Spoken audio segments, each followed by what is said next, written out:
전도서 4장 구약성경 전도서 4장 7절부터 12절 말씀입니다. 전도서 4장 7절부터 12절 말씀.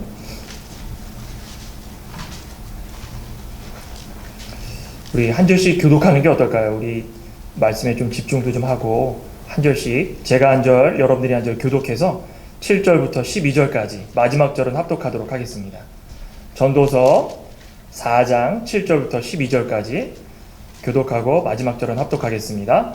내가 또 돌이켜 해 아래서 헛된 것을 보았도다.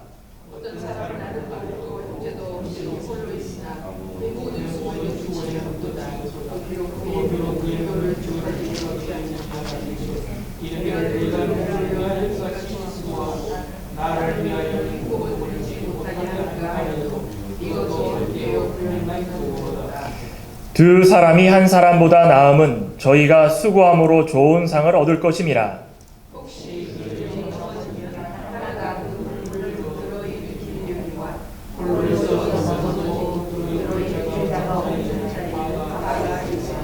두 사람이 함께 누우면 따뜻하거니와 한 사람이면 어찌 따뜻하랴. 한 사람이면 폐하겠거니와 두 사람이면 능히 당하나니 상겹줄은 쉽게 끊어지지 아니하느니라. 자, 오늘 전도서 4장 7절부터 12절까지 말씀을 봉독해 드렸습니다. 오늘 말씀의 제목은 서로의 유익을 위해 협력하라입니다. 같이 한번 따라해 볼까요? 서로의 유익을 위해 협력하라. 서로의 유익을 위해 협력하라. 이 솔로몬 왕이 기록한 이 전도서인데, 솔로몬 왕은 이 당대의 최고의 왕이었습니다. 뭐 다 알고 계실 겁니다. 솔로몬 왕 그러면은 부, 귀, 영화 누릴 것은 다 누리고, 거기다가 못해서 하나님께서 주시는 그 지혜까지 구해서 지혜를 얻어 모든 왕 중에 뛰어난 최고의 왕이라고 불렸던 그 왕이 바로 솔로몬 왕입니다. 지혜도 뛰어나고 뭐 재산도 많고 또 여러 가지 다스리는 데 있어서도 최고의 권력을 다스렸던 이 솔로몬 왕이었습니다. 이 장에 보시면은 이 자신의 능력으로 할 수 있었던 것은 최고의 자리에 올라서 다 했다, 이렇게 표현을 합니다. 이 장 25절에 보면은 먹는 것과 즐거운 모든 일, 또 그 누구보다도 승한 어떤 일이라도 다 행했기 때문에 내가 최고의 왕이었다. 또 사람 중에서도 인생 가운데서도 최고의 인생이었다, 이렇게 표현을 합니다. 그만큼 솔로몬 왕은 최고였습니다. 현대를 살아가는 이 역사학자라고 할까요? 고고학자나 역사학자나 발굴하는 모든 그런 자료들 속에서도 솔로몬 왕만큼 대단한 왕은 없었다, 이렇게 이야기를 합니다. 그렇지만 이 솔로몬 왕은 평안했을까요?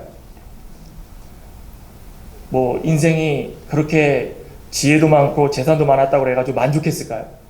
모든 것이 다 좋은 것만 있었을까? 우리 성경에서는 결론적으로 뭐라고 말씀합니까? 헛되고 헛되며 헛되고 헛되니 모든 것이 헛되도다.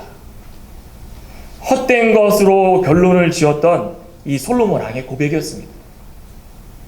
인생 가운데서 누리지 못할 것이 아무것도 없었던 이 솔로몬 왕이었지만 마지막에는 헛되다 라는 것으로 결론을 지었다는 것입니다. 오늘 읽지는 않았지만 4장 4절에 보면 그 결과 모든 수고가 오히려 이웃에게 시기를 받으니, 자기가 했던 모든 일들이 오히려 모든 사람들에게 시기를 받았다. 자기는 선행을 베풀었다 생각하고 자기는 자기가 가지고 있는 지혜와 재산을 통해서 사람들에게 모든 것을 나타냈다 생각했지만 되돌아봤더니 이웃에게 시기를 받았고 또 돌아오는 것들은 다 헛된 것뿐이고 바람을 잡으려는 것뿐이고 또 평안치 못하고 주변 사람들에게 시기와 질투를 당하고 그렇게 끝이 났다라는 것입니다. 이처럼 솔로몬 왕은 이 허무, 무익, 인생의 노고, 우리에게 줄 수 있는 그 고유명사들은 성경을 통해서 다 보여줍니다. 긍정적인 것도 있지만 부정적인 것도, 우리가 인생을 살아가면서 어떻게 해야 되는가. 여기 앉아 계신 우리 집사님들이나 장로님들 미국에서 열심으로 고생 하셔가지고 20, 30년 힘들게 사셨지만 이 솔로몬 왕만큼 부귀영화를 누렸던 분 계십니까? 또 솔로몬 왕만큼 지혜로웠던 분 계십니까? 아무도 없을 겁니다. 저도 인생을 처음 이 걸음마를 하고 있는 단계지만 이 솔로몬 왕을 보면은 누릴 거는 다 누렸던, 도대체가 더 이상 누릴 게 없는 그런 사람이었지만 그런 사람의 입에서 나왔던 말이 모든 것이 다 헛되다라는 것입니다. 왜 이런 깨달음을 얻었을까?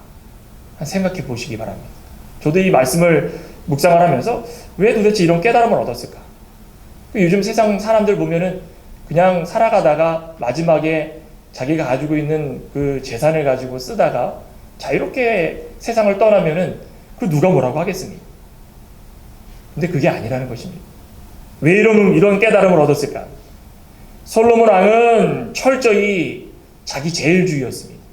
자기 중심적이었고 자기가 삶을 살아가면서 행했던 모든 것들이 다 나를 위해서 했기 때문입니다.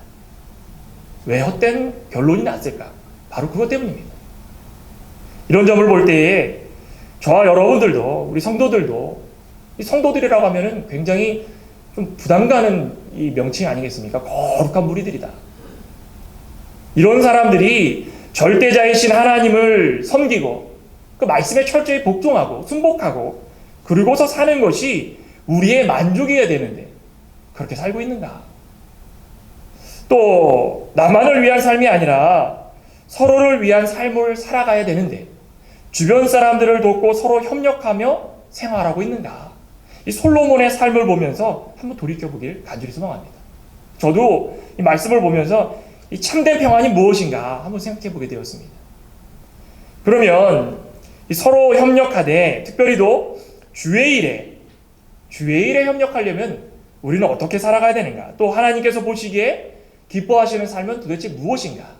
몇 가지 말씀을 통해서 살펴보고자 합니다. 첫째로는 이기심을 버려야 됩니다.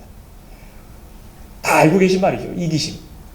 우리 이기심 때문에 좀 삶이 무너질 때가 참 많습니다. 이기심이라는 것은 예전에 한국에서 그 영어 아이들이 공부할 때, 중학교 과정에서 공부할 때 영어 단어 외우기가 상당히 싫잖아요. 그러면은 비슷한 말을 막 갖다가 붙입니다. 말도 안 되는 말을 갖다 붙여요. 그러면 이기주의다, 이기심이다, 비슷한 말로 뭐 셀프, 피시 뭐 이걸 합성어가 있더라고요. 그래서 그거를 선생님들이 말도 안 되는 말로 야 혼자 가가지고 혼자 낚시하고 혼자 얻어서 혼자 먹는 거다. 그럼 외워질 수 있지. 그럼 셀프는 스스로고 피시는 낚시다. 막 이렇게 했거든요. 말도 안 되는 얘기죠. 그런데 이기심이라는 게 바로 그런 것 같아요. 오늘 7절, 8절에 어떤 말씀이 나옵니까? 내가 또 돌이켜 해 아래서 헛된 것을 보았도다. 어떤 사람은 아들도 없고 형제도 없으니 아무도 없이 홀로 있으나 수고하기를 맞이 아니하며 불을 눈에 족하게 여기지 아니하면서도 이르기를 내가 누구를 위하여 수고하고 내 심령으로 낙을 누리지 못하게 하는고 하나니 이것도 헛되어 무익한 노고로다. 여기 말하는 아들도 없고 형제도 없고 또 아무도 없이 홀로 있다는 그 말은 세상에 아직 자신이 홀로 있다고 생각하면서 살아가고 있다는 것을 묘사하고 있는 것입니다. 자기가 혼자 살고 있는 세상인가? 솔로몬 왕은 형제도 없고 아들도 없고 주변에 친척도 없고 아는 사람도 없고 의지할 사람도 없고 이것이 자기가 부족해가지고 누구를 의지하려고 봤더니 없다라는 말이 아니라 자기가 너무 대단하기 때문에 나를 같이 옆에서 도와줄 사람은 찾아볼 수 없다라는 것입니다. 영어 성경에 보면 8절에 이렇게 번역이 됩니다. 한 사람이 홀로 있고 대신할 자가 없다. 내가 있는데 나를 대신할 수 있는 사람이 아무도 없다는 것입니다. 얼마나 이기적입니까?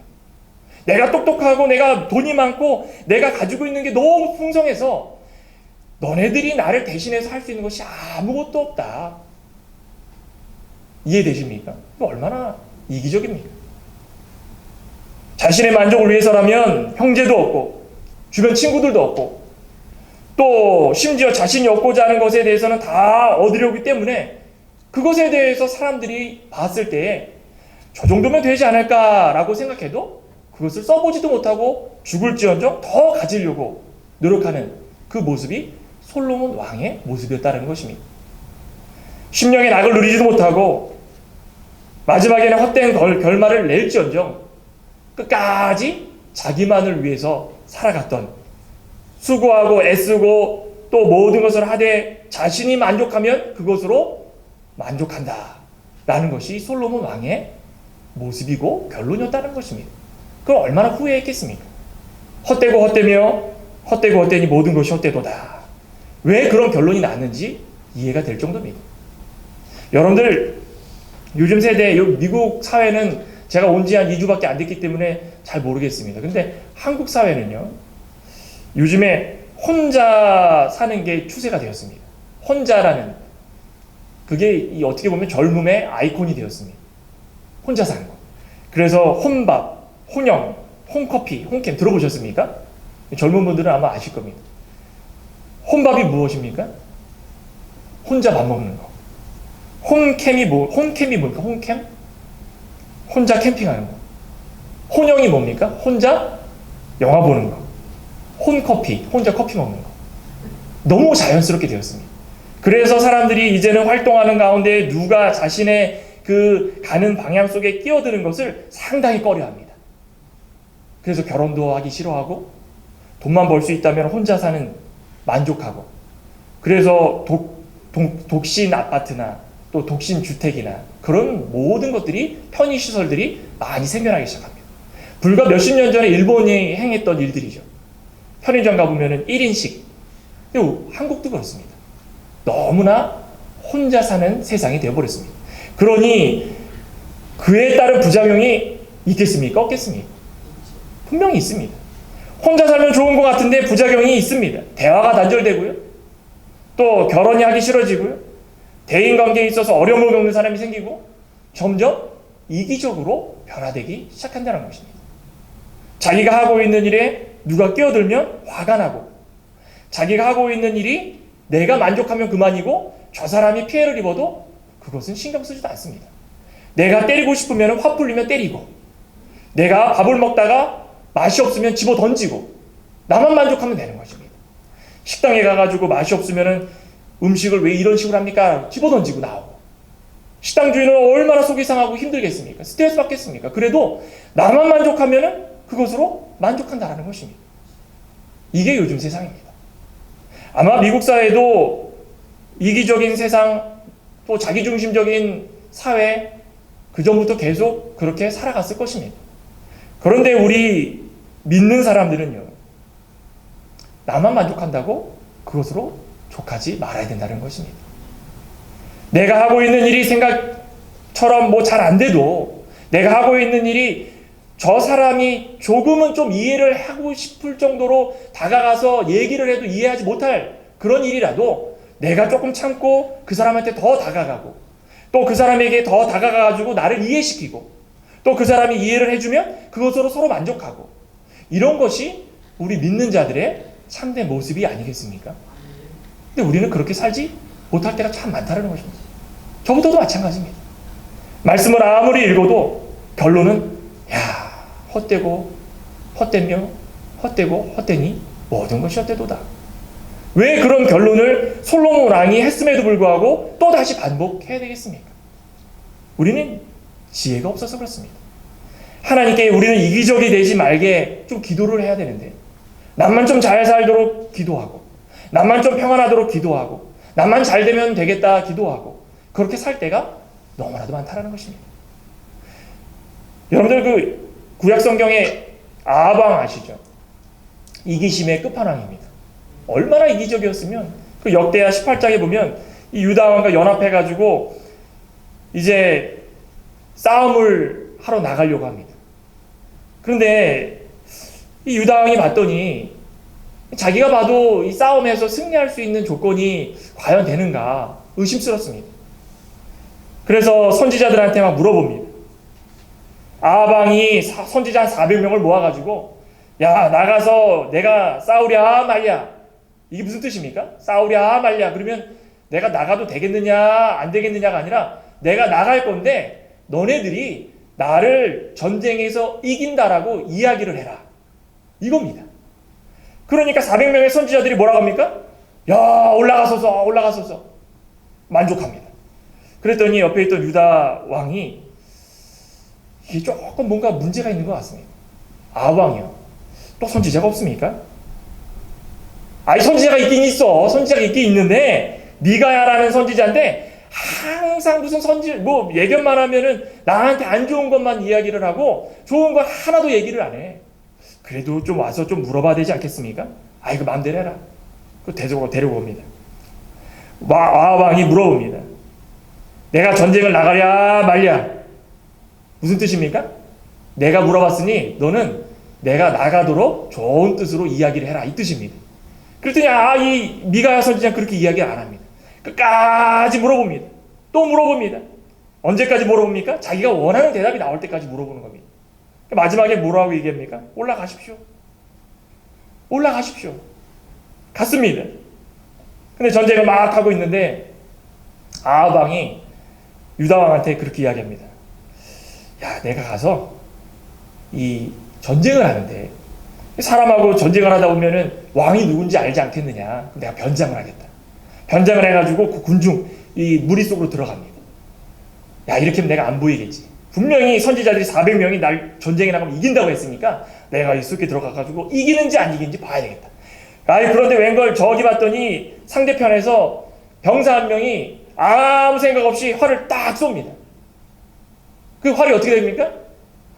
너무나도 자연스럽게 아방의 귀 속에 싹 들어와 박힙니다. 우연이겠습니까? 아닙니다. 우연이라는 것은 없습니다. 하나님께서 이 아방의 이기적인 마음, 못된 성품, 이 아방의 행동 하나하나를 다 지켜보시고 미가야 선지자까지 보내주셨는데 끝까지 자기의 이익을 위해서, 이기심을 위해서 모든 것을 행하려고 하다가 끝내는 자기가 결론을 내고 전쟁에 나가서 마지막에는 활이 쫙 날아와서 아방의 옷깃에 싹 들어갑니다. 얼마나 비참합니까? 이기적으로 살아가는 사람들은 이러한 고통을 받습니다. 우리는 드러나지 못해도 이기적으로 살아가는 사람들은 어느 순간에 어떠한 행동을 하든지 간에 어떠한 환경이든 간에 하나님께서는 다 보고 계시고 그것을 통해서 갚아주신다는 것입니다. 그렇다고 뭐 드러내가지고 막 채찍질하고 막 망하게 하고 이런 것이 아닙니다. 깨달음을 주신다는 것입니다. 제발 이기적이지 말아라.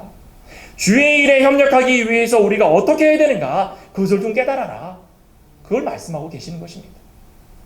우리 성도들은 서로의 유익을 위해서 이기심을 좀 내려놓는 그런 훈련을 좀 하기를 소망합니다. 우리 아까 김 장로님께서 기도도 해주셨지만 이제는 과거의 것들 다 잊어버리고 우리가 무슨 일이 있었던지 간에 그거 잊어버리고 이제는 새로운 일을 위해서 서로가 하나가 되어서 협력하는 것이 하나님께서 우리 창광교회를 위해서 명령을 내리신 그 분명한 명령입니다. 그럼에도 불구하고 또다시 우리의 삶을 이기적인 것으로 지배하고 나만 생각하고 또 그것을 통해서 모든 것이 나 홀로 살아가는 삶으로 변한다면 우리 성도들 삶을 다시 한번 되돌아보는 그런 삶을 살아야 되는 것입니다.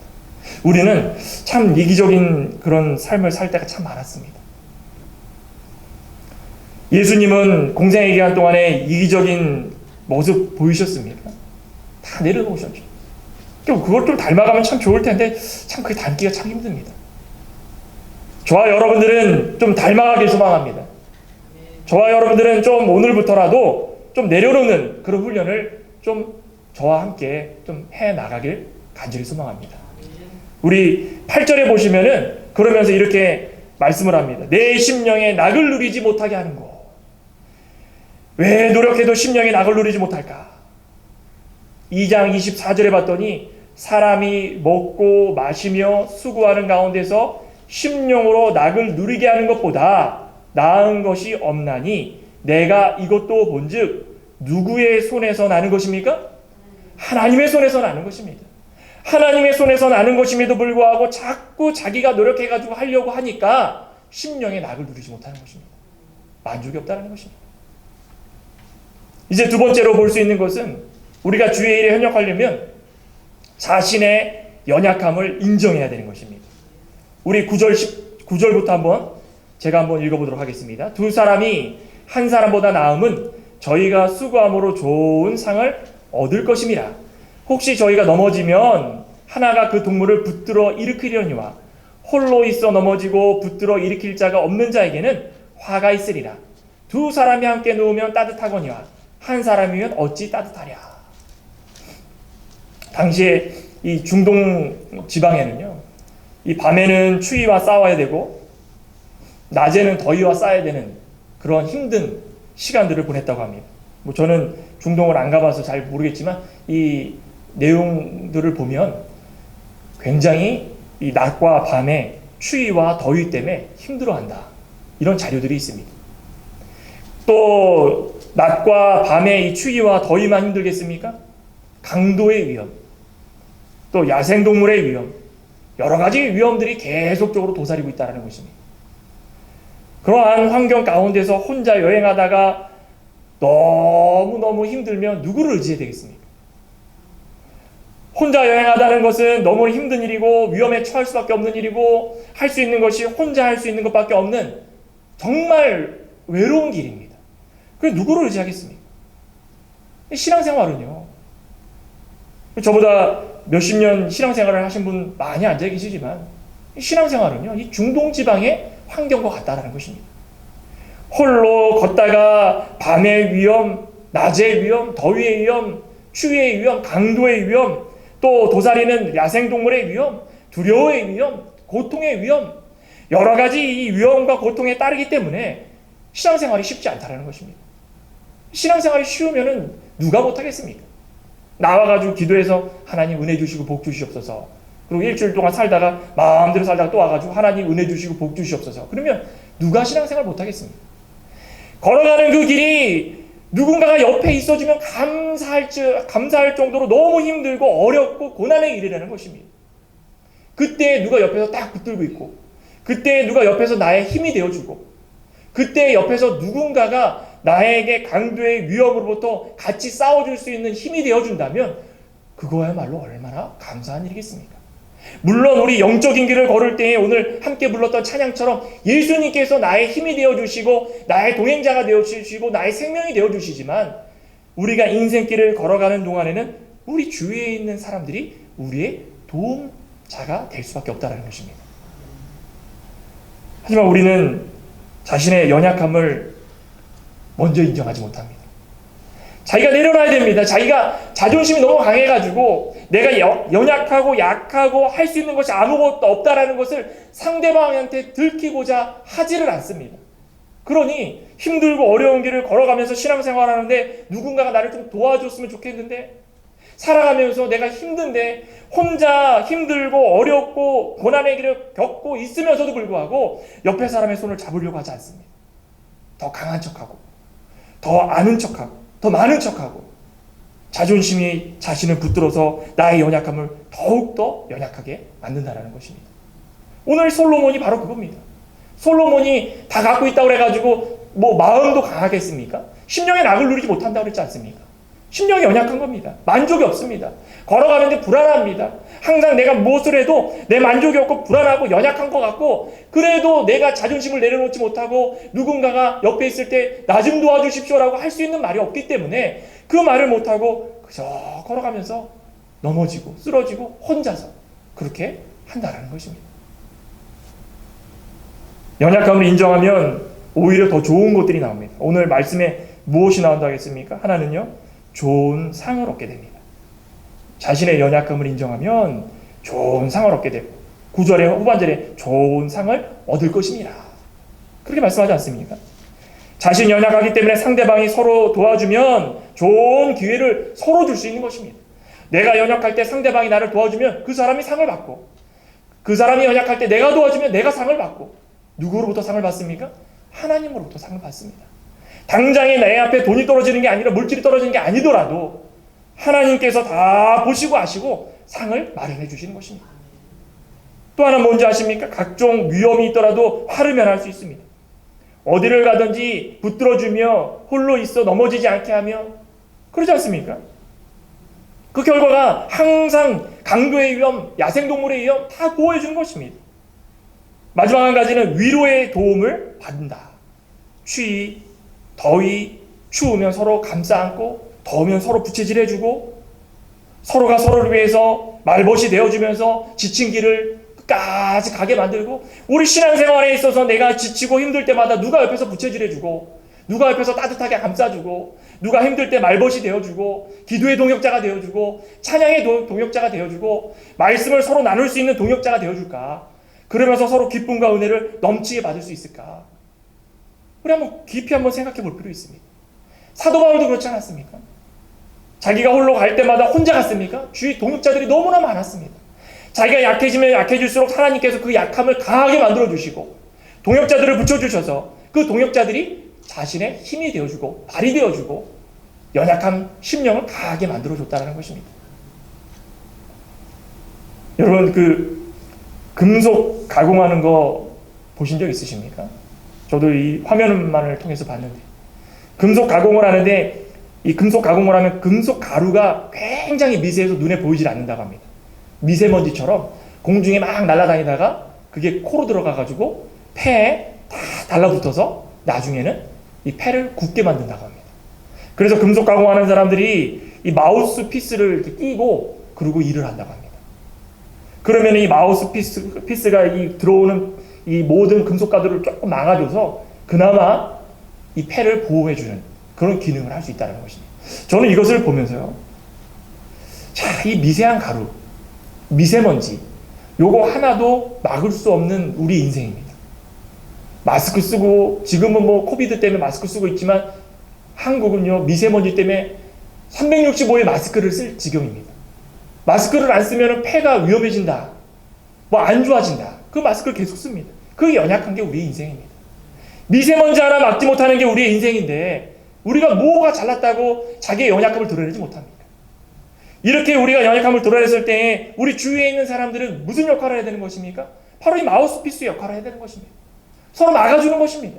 들어오는 것을 막아줘서, 이 들어오는 미세먼지를 최대한 막아줘서 이 사람이 건강하게 살 수 있도록, 다시 말해서 영적인 생활을 잘 할 수 있도록, 믿음 생활을 잘 할 수 있도록 서로 도와주는 것입니다.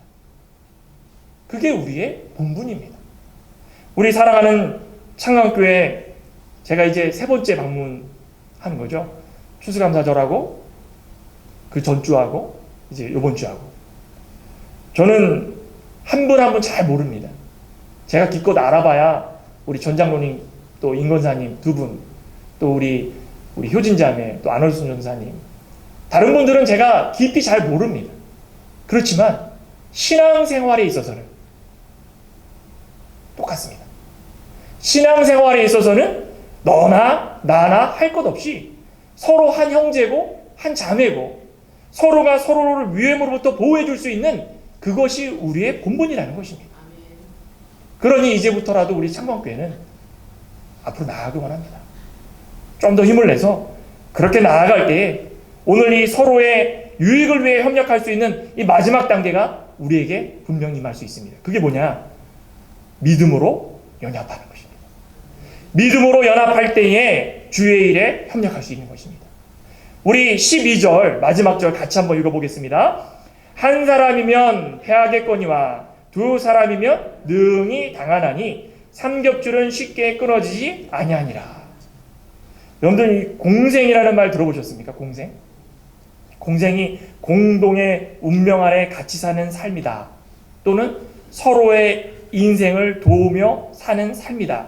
이게 공생이라고 합니다. 공생관계에서 가장 필요한 것이 무엇인가? 자기 절제입니다. 연합하려면 자기 절제가 필요합니다. 조금 참고, 조금 기다려주고, 또 한 가지 뭔지 아십니까? 품어주는 것입니다. 공생관계에 있어서 가장 중요한 것은 절제와 품어주는 것입니다. 가지고 싶어도 참고 나눠줄 수 있는 그 삶이 우리의 삶이 되어야 되는 것이고, 또 싫어도 괴로워도 마음으로 품어줄 수 있는 것이 우리의 삶이 되어야 되는 것이고, 또 자연계의 모든 이 동물들을 보듯이 서로가 서로를 위해서 공생관계에 있는 그 모습이 우리 크리스찬들, 하나님을 믿는 이 성도들에게도 분명히 필요하다는 것입니다. 마치 뭐 악어와 악어 새가 있지 않습니까? 필요할 때마다 지저분한 거 다 떼주고 또 서로 반대로 필요한 거 제공해주고 오늘 서로의 유익을 위해 협력하라. 요즘에 협력하는 것이 너무 힘든 세대가 되었습니다. 제가 이거 한 번만 말씀드리고 결론을 지을까 합니다. 제가 유학 시절에 항상 듣던 말인데 해외에 나가면 유학생들이 굉장히 외롭습니다. 그렇죠. 저도 2학기 동안에 맥심 커피를 거의 한 박스를 다 먹었습니다. 너무 힘들고 괴롭고 거의 한 학기는 도대체가 수업도 못 따라가고 두 번째 학기부터는 그나마 따라갈 수는 있지만 너무 힘들고 30살 넘어서 유학을 왔으니 얼마나 힘들었겠습니까? 뒷뜰에 나가가지고 그 싸온 커피, 맥심 커피 한 박스를 2학기 동안에 다 그거 얼마나 자주 먹었는지 아시겠죠? 괴로움을 참으려고 얼마나 노력했는데 누군가가 저한테 이런 얘기를 하시더라고요. 유학생들은 아는 사람 한 명만 사겨라. 들어보셨습니까? 아는 사람 한 명만 사겨라. 왜 그러냐? 한 명이 있으면 너무 잘 챙겨주고 과제도 서로 다 챙겨주고 집에 와가지고 과제도 서로 나눠서 하고 어려운 점 있으면 도와주고 한 명만 사겨라. 근데 절대 2명 사귀지 마라. 왜 그럽니까? 그랬더니 우리나라 사람은 3명만 모이기 시작하면 견제를 하기 시작한다는 겁니다. 내가 저 사람 잘 도와줬는데 갑자기 누군가 새로운 사람이 왔습니다. 그러면 시기 질투하고 저 사람이 내 친구를 빼앗아가지 않을까? 내가 도와줬는데 저 사람이 막 도와주면 내가 도와줘야 되는데 왜 사람이 도와주지? 경계하고 질투하고 시기하고. 그런 경험 해보신 적 있으십니까? 너무나도 많은 사람들이 그런 이야기를 합니다. 근데 왜 그렇게 이야기를 해야 될까? 서로 도와주지 못할까? 우리 오늘 말씀에 한 사람이면 패하겠거니와 한 사람이면 할 수 없습니다. 그런데 2 사람이면 능히 당할 수 있는 일들이 많다라는 것입니다. 해낼 수 있는 일이 많다라는 것입니다. 기독교인들은요 3명에서 뭐 경쟁하고 이거 아닙니다. 3명이면 더 확실해지고 4명이면 더 확실해지고 5명이면 더더욱 확실해질 수 있는 것이 우리 성도들의 삶이라는 것입니다. 우리는 그런 삶을 살기 원합니다. 우리 개학 신학교의 이 교단을 창시하신 우리 이병기 목사님은요, 한 사람이면 패하겠거니와 2 사람이면 능히 당하나니 삼겹줄은 쉽게 끊어지지 아니한다. 이 말씀을 그리스도인들의 진정한 삼합이다 이렇게 표현했습니다. 저는 이 말 듣고 야 굉장히 표현인 것 같다. 진짜 그런 것 같습니다. 서로를 도와주고 삼합 먹으면 맛이 정말 좋지 않습니까? 우리는 삼합 정신으로 정말 끝까지 모든 마귀와 싸워 나가야 되고 삼합 정신으로 무너져가는 교회를 세워야 되고 삼합 정신으로 연합하고 주의 일에 유익을 위해서 힘쓸 수 있는 협력할 수 있는 우리 모두가 되어야 된다는 것입니다. 오늘 결론을 짓습니다. 현재의 교회를 정말 너무 사고팔고 하는 교회들이 참 많습니다. 서로 유익을 위해서 안 되면 팔아버리고 되면은 이끌어 나가고 한국에는 그 매물들이 수두룩하게 나오는데 성도 수, 머릿수를 세어가지고 성도를 한 명 한 명의 가격을 매겨서 파는 데가 많습니다. 어떻게 이런 일이 벌어질까? 주의 일에 협력할 수 있으려면 모든 걸 다 내려놓고 힘들더라도 이기심을 버리고 자신의 연약함을 드러내서 서로 도와줄 수 있어야 되고 서로 하나가 돼서 연합해서 하나님이 보시기에 참된 삶을 살아가는 것이 바로 우리 하나님의 교회를 끝까지 유익을 위해서 만들어가고 협력하는 가장 복된 방법이라는 것을 오늘 솔로몬 왕은 우리에게 보여주고 있다는 것입니다. 저와 여러분들도 정말 우리의 유익을 위한 것이 아니라 하나님의 교회를 위해서 서로 유익되게 끝까지 협력할 수 있는 귀하고 복된 신실한 하나님의 종들 되시기를 간절히 소망합니다.